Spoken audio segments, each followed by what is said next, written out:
Good morning बेटा। हमने vector addition किया था। अब हमारा नेक्स्ट टॉपिक है सब्ट्रैक्शन ऑफ वेक्टर्स। अब तक हमने निकाला था a प्लस बी, आज हम निकालेंगे a vector a minus vector b। Clear बेटा? इसको क्या बोलेंगे? Subtraction of vector. बहुत ईजी है ये। देखो बेटा, अगर हम simply vector a minus vector b को अगर मैं ये लिखूँ vector a plus minus of vector B, vector A plus minus of vector B, तो क्या कह सकते हैं? ये क्या है? Addition of one vector into negative of vector B. ये क्या बी अगर सिंपली हम लिखें तो ये क्या है हमारे पास बी, और इस समय नेगेटिव साइन क्या है? Negative B. तो यानी कि क्या है हमारे पास? ए माइनस बी को कह सकते थे हम A plus minus of vector B, और माइनस ऑफ वेक्टर बी क्या होता है? Negative vector of B. Minus of vector B क्या होता है हमारे पास? Negative of vector B. क्या होता है ये हमारे पास? Negative of vector B. तो क्या कहूँ एडिशन ऑफ वेक्टर्स को? ए प्लस बी, और subtraction of vector A minus B.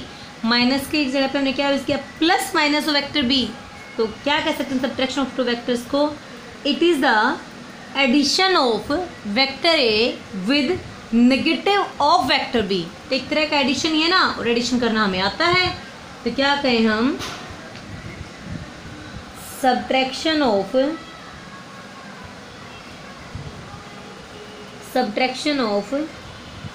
Vector B from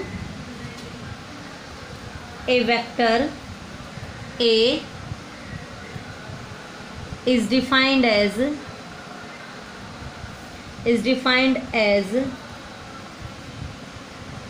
the addition of negative of vector b to vector a। addition of vector a addition of vector, कौन सा vector बेटा? addition of negative vector b negative vector to negative vector of b to vector a। क्या है हमारे पास? Addition of negative vector b to vector a।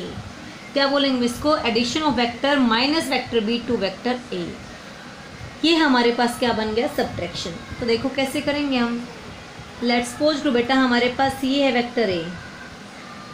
क्या है हमारे पास? ये वेक्टर a। हमें इसमें से इस b वेक्टर को सब्ट्रैक्ट करना है। This is vector b।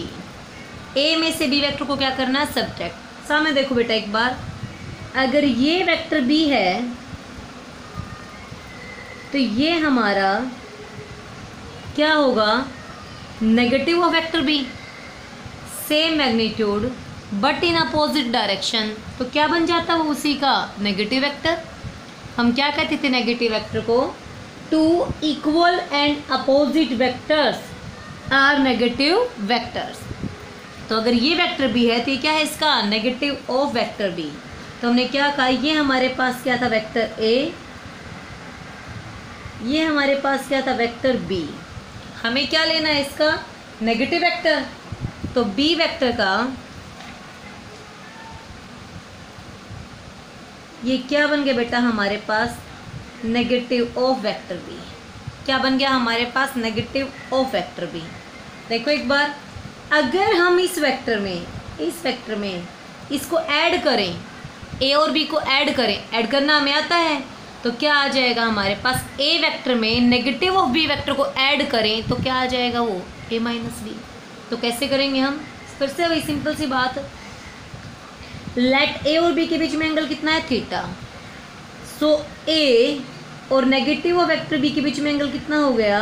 180 minus theta. कितना एंगल आ गया? 180 माइनस थीटा। तो एक तरह से अब हमें इन दो वेक्टर्स को ऐड करना है। This is vector A and this is negative of vector A at an angle 180 minus theta. according to parallelogram law of vector addition.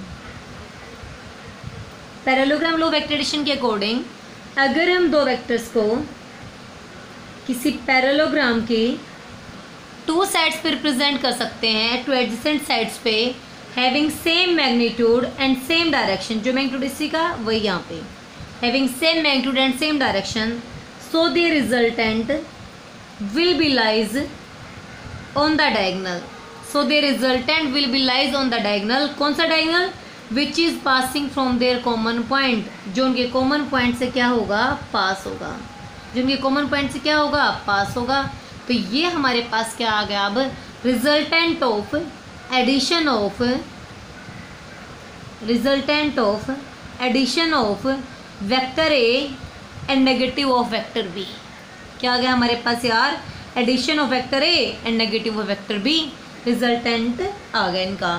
तो क्या है हमारा? R A plus minus of vector B, यही हमारे पास क्या होता है? Vector A minus vector B. तो बताओ, हमने ए माइनस बी कर दिया ना, सब्ट्रैक्शन। अब बात करते हैं इसके रिजल्ट की। According to parallelogram law, resultant vector R has magnitude vector A magnitude square plus magnitude vector B square plus 2ab cos, एक तरह से तुमने एडिशन ही किया है, 2ab कोस ऑफ थीटा। तो यहाँ पे इनके बीच में एंगल कितना है? 180 माइनस थीटा। ये तो मैग्नीट्यूड है, चाहे माइनस का स्क्वायर होगा तो भी कैसा रहेगा? मोड के अंदर वैल्यू कैसी रहती है? Positive. So resultant vector A of A minus B क्या आ गया हमारे पास? A square plus B square plus 2ab cos 180 minus theta. क्या आ गया हमारे पास? Cos 180 minus theta. क्लियर बेटा? तो क्या आ गया हमारे पास? रिजल्टेंट आ गया किसका? ए माइनस बी वेक्टर का। अब निकालेंगे direction of R vector, that is vector A minus vector B. तो डायरेक्शन के लिए क्या लेते थे बेटा हम? Tangent alpha. क्या लेते थे हम? Tangent alpha. Alpha is the angle made by resultant. Theta तो क्या होता था? Angle between two vectors, and alpha is angle between resultant and vector A. So tangent alpha अगर हम ले यहाँ से सोल्व करें, हम रिजल्टेंट में निकाल रखा, पहले देख रखा है, तो क्या होता था इस पैरेललोग्राम लॉ के according? Tangent alpha is equals to B sine theta upon A plus B cos theta. तो यहाँ पे क्या आ जाएगा? बी साइन थीटा की वैल्यू कितनी है? 180 minus theta upon A plus B cos theta. Cos theta की वैल्यू कितनी बेटा? 180 माइनस थीटा। तो ये हमारे पास आर क्या आ गया? Vector R is subtraction of two vectors, vector A and vector B. Clear बेटा? अब इसके एक दो इम्पोर्टेंट पॉइंट हैं। क्या बेटा? मैंने आपको एडिशन में इम्पोर्टेंट पॉइंट बताए थे कि अगर हम एडिशन की बात करें तो एडिशन हमारा कम्यूटेटिव लॉ को ओबे करता है। एडिशन कम्यूटेटिव लॉ को ओबे करता है कि ए में बी ऐड कर दो या बी में ऐड कर दो। हम क्या कहें? Addition of two vectors, addition of two vectors obey commutative law, that is A plus B is equals to B plus A. आप सबको पता है एडिशन में तो क्या होता है हमारे पास? 2 + 3 कर दो या 3 + 2 को, तो रिजल्ट क्या रहेगा? सेम। लेकिन क्या सब्ट्रैक्शन में सेम रहता है? 2 + 3 5, लेकिन 2 - 3 करोगे तो -1 और 3 - 2 करोगे तो +1, तो रिजल्ट सेम नहीं आता। एडिशन में तो कम्यूटेटिव लॉ ओबे होता है, लेकिन सब्ट्रैक्शन में लॉ ओबे नहीं होता। Vector subtraction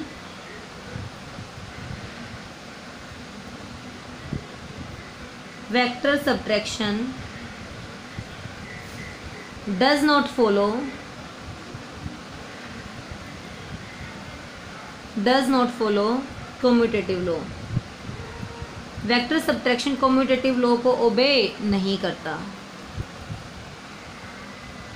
A minus of vector B is not equals to vector B minus vector A. Next ये कहता है एडिशन जो वेक्टर था वो एसोसिएटिव लॉ को ओबे करता था। Addition of vector, addition of vectors obey associative law,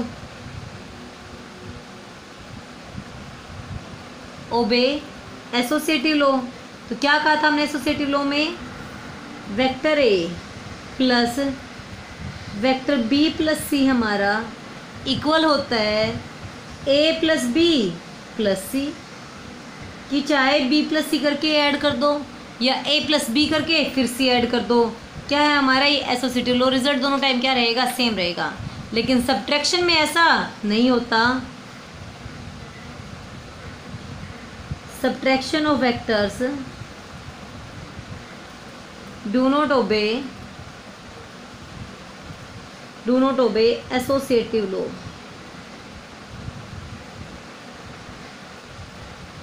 ये एसोसिएटिव लॉ को ओबे नहीं करता। A minus vector B minus C is not equals to A minus B minus of vector C.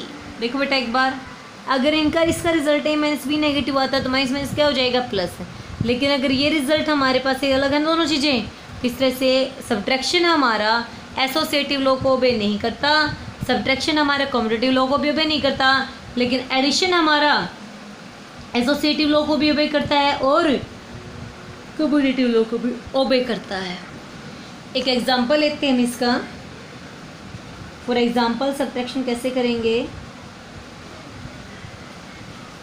Suppose करो ये हमारे पास कोई दीवार है, एक बॉल है जिसका मास है m, वो v वेलोसिटी से जा रही है, जाके दीवार पे टकराई और टकरा के वापस उसी पाथ पे लेकिन अपोजिट डायरेक्शन में आ गई। मास अब भी क्या है m, लेकिन वेलोसिटी क्या हो चुकी? Minus v। अगर ये डायरेक्शन हमारे पास कैसी थी? पॉजिटिव थी, तो ये कैसी हो जाएगी? माइनस v, क्योंकि ये दोनों वेलोसिटी वेक्टर क्या हो गए? रेसिप्रोकल हैं, अपोजिट हैं। तो this v is negative of vector b। तो then what is change in momentum? Momentum होती है हमारे पास p m into v। So change in momentum delta p is p2 minus p1। p2 कितना होगा? p2 वापस आते टाइम की मोमेंटम, सबसे पहले लिख रही हूँ मैं p1। p1 आ गया हमारे पास mv। अब हम लिख रहे हैं p2। p2 क्या आ गया? Minus of mv। p2 क्या है? Minus of mv। तो p2 minus p1, p2 minus mv minus p1 mv minus mv कितना आया? Minus of 2mv। तो इस तरह से हम क्या कर सकते हैं? दो वेक्टर्स के बीच का सब्ट्रैक्शन निकाल देंगे। एक्चुअली क्या होता है? वो दो वेक्टर्स का एडिशन ही होता है। किसका? A with negative of vector B, vector A का with negative of vector B. Next point हुई हमारे पास रिजोल्यूशन ऑफ ए वेक्टर।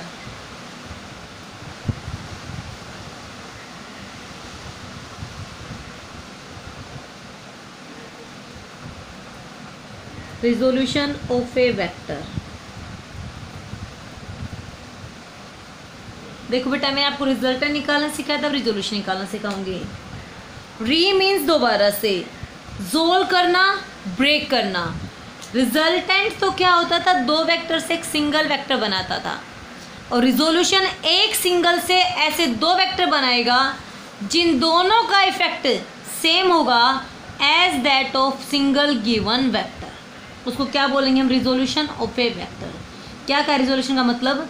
एक वेक्टर को ऐसे दो या दो से ज़्यादा वेक्टर्स में तोड़ना कि उन सभी इंडिविजुअल्स का इफेक्ट, उनके इंडिविजुअल्स के सभी का इफेक्ट उस अकेले वेक्टर के क्या हो जाए? इक्वल हो जाए। रिजल्टेंट में क्या होता था? दो वेक्टर से एक सिंगल वेक्टर बनाया था जिसका इफेक्ट उन दोनों के इफेक्ट के equal.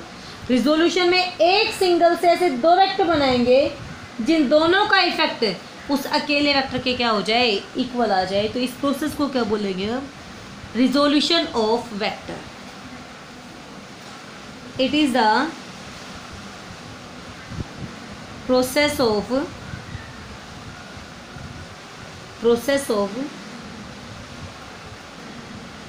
splitting a single vector into two or more vectors in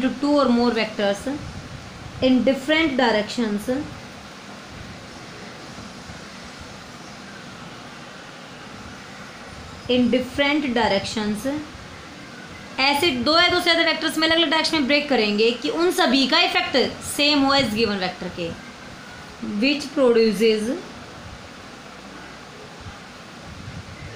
produces the same effect as it, इतना इफेक्ट जितना कि वो अकेला प्रोड्यूस करता, as it produced by the single vector alone. जितना कोई अकेला वेक्टर इफेक्ट डालता है इतना इफेक्ट उन दोनों अलग अलग डायरेक्शन में वो क्या डालेंगे, इफेक्ट डालेंगे। तो उस एक वेक्टर को उन दो वेक्टर्स में क्या कर दिया हमने, स्प्लिट कर दिया। क्लियर बेटा। तीसरे जो हमने अलग अलग डायरेक्शन स्प्लिट किया है इनको हम बोलेंगे component vectors.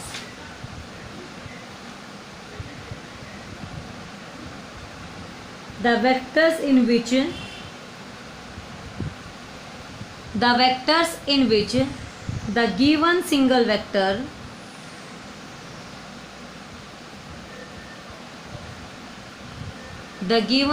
vector is splitted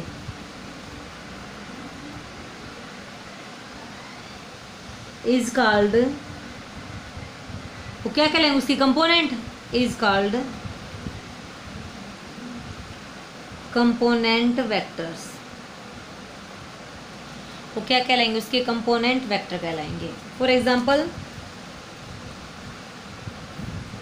if this is vector R, हमने इसको दो वेक्टर्स में रिजोल्व किया, vector A and another vector B, कि दोनों वेक्टर सेम पॉइंट पे क्या कर एक्ट कर रहे हैं, कह रहे हम इन दो डायरेक्शंस में वेक्टर ए के लोग और वेक्टर बी के लोग इस आर को बेटा क्या करें, ब्रेक करें। तो ये आर के कंपोनेंट ए बी के लोग क्या कहलाएंगे, कंपोनेंट ऑफ वेक्टर। और जितना इफेक्ट इस अकेले आर का होगा उतना इफेक्ट किसका होगा, इस ए और बी वेक्टर का होगा। वैसे भी हमें दिखाई दे रहा है वेक्टर आर किसके इक्वल है, ए और बी का ऑर्डर से ट्रायंगल की टू साइड्स पे। So vector R is equals to vector a plus b. So a and b are component of vector r. अब तक हमने रिजोल्व किया था हम r, अब तक हम a और b का रिजल्टेंट r निकालते थे using parallelogram law of vector addition. अब हम एक r को ऐसे दो वेक्टर्स में ब्रेक करेंगे कि उन दोनों का इफेक्ट सेम होगा as individual effect of vector R. जितना अकेला सिंगल वेक्टर आर इफेक्ट डालता उतना इफेक्ट कौन डालेंगे, vector A and vector B. इस तरह से हमने वेक्टर आर को दो कंपोनेंट में क्या कर दिया, ब्रेक कर दिया। इसी ब्रेकिंग को क्या बोलेगा, रिजोल्यूशन ऑफ वेक्टर्स।